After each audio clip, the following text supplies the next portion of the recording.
नमस्कार। आज हम मैत्री गुप्त द्वारा रचित कविता सुदामा को पढ़ने जा रहे हैं। सुदामा गुप्त जी द्वारा रचित खंड काव्य द्वापर से संकलित एक छोटा सा अंश है, जिसमें सुदामा और श्री कृष्ण की मित्रता के साथ साथ सुदामा की गरीबी का भी वर्णन किया गया है। लेकिन सुदामा जो है वो अपनी गरीबी से संतुष्ट है और ईश्वर भजन में लीन रहते हैं। लेकिन उनकी पत्नी जो है वो उनसे बार बार यह प्रार्थना करती है कि आप जाकर अंतर्यामी श्री कृष्ण से जाकर मदद के लिए क्यों नहीं कहते हैं। सुदामा और श्री कृष्ण की मित्रता का हम सबको पता ही है कि उनकी जो मित्रता है ऋषि संदीपनी के आश्रम में हुई थी और श्री कृष्ण भी सुदामा को अपना परम मित्र ही समझते थे।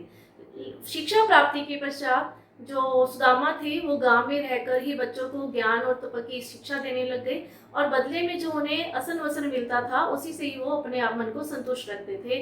वो अपने मन को काबू करना ही परम उद्देश्य मानते थे। लेकिन उनकी पत्नी जो थी अपने इस जीवन से सुखी नहीं है, तो इसी का ही वो यहाँ पर चित्रण कर रहे हैं और इन्हीं का उसके पत्नी के मन का जो उल्लेख है और जो सुदामा जो अपनी पत्नी को किस ढंग से संतुष्ट करते हैं उसी का चित्रण यहाँ पर हम पढ़ने जा रहे हैं।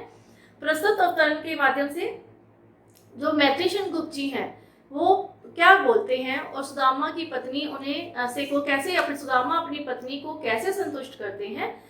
अरे राम कहे वन सा यह घर छोड़ कहाँ मैं जाऊं, उस आनंद कंद को कैसे तेरी व्यथा सुनाऊं, जगती में रहकर क्यों बाधा से डरती है, अपनी तो अपनी है धरनी असंतुष्ट करती है।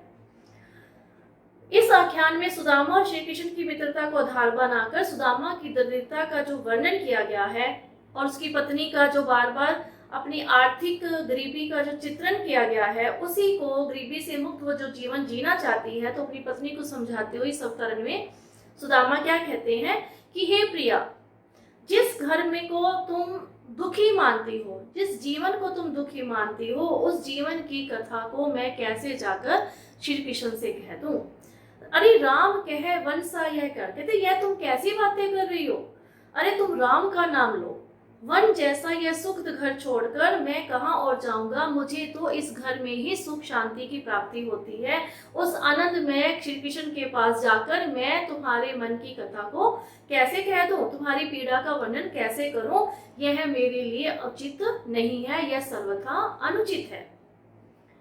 जगती में रहकर जगती की बाधा से डरती, कि संसार में रहकर तुम संसार की पीड़ाओं से क्यों डरती हो, असंतोष क्यों व्यक्त करती हो, यह तो हमारे कर्मों का ही फल है कि जिनका फल हमें भोगना ही पड़ता है इस जीवन में।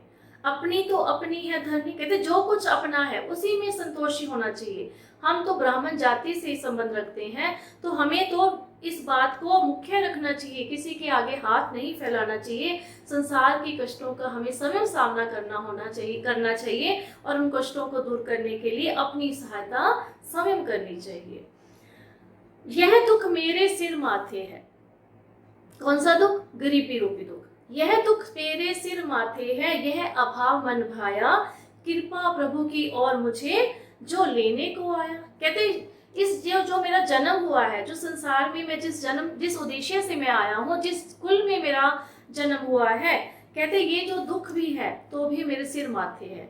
हो सकता है गरीबी की वजह से ही मैं प्रभु भक्ति में प्रेरित हो पा रहा हूँ, उसमें लीन हो पा रहा हूँ, तो इसलिए मुझे मेरी जो गरीबी है यह भी मुझे प्रिय है, मैं इसी में ही खुश हूँ। तो सुदामा के कहने का भाव ये है, गरीबी के कारण ही वह प्रभु का नाम स्मरण कर पा रहा है और गरीबी की वजह से ही ईश्वर का जो नाम है वो लिया जा सकता है। अगर धन संपत्ति ज्यादा हो जाए तो मनुष्य धन संपत्ति में ही उलझकर रह जाता है। विभवशालिनी इस वसुधा पर क्या अभाव है धन का, पाया परंपरागत मैंने दुर्लभ साधन मन का। यहाँ मन को काबू रखने की बात की गई है। वो कहते ये जो धरती है ये धन धान्य से भरी हुई है, वैभवशाली है, वैभवशालिनी है। तो कहते इस वसुधा पर, इस धरती पर किसी बात की कोई कमी नहीं है। कहते मनुष्य जो है कर्म करके इस धरती पर भी धन धान्य को भरपूर हो सकता है। इस धरती पर इतनी धन संपत्ति है कि मनुष्य सुखपूर्वक जीवन व्यतीत कर सकता है। फिर तो मैंने तो क्या पाया है, कहते मैंने अपनी वंश परंपरा के अनुसार ही कठिनाई से प्राप्त करने वाली मन की साधना को पा लिया है। मैं उस कुल का हूँ, विश्रुत हूँ, विश्रुत होता है प्रसिद्ध, जाना पहचाना।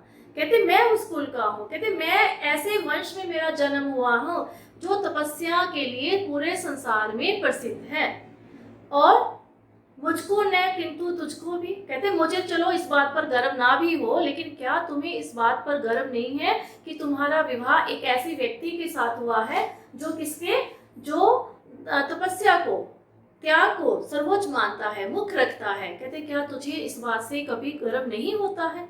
तो अपनी पत्नी को ये कहता है कि अपने मन को काबू रखना चाहिए, मन को काबू रखकर ही, मन पर नियंत्रण रखकर ही मनुष्य जो है वो मोक्ष की प्राप्ति कर सकता है, और जीवन में जो भी प्राप्त होता है उस पे ही उसका मन संतुष्ट रहता है।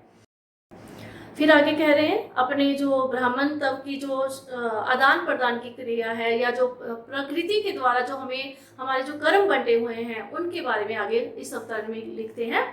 लेता हूँ कुछ से मैं अपने असन वसन की भिक्षा।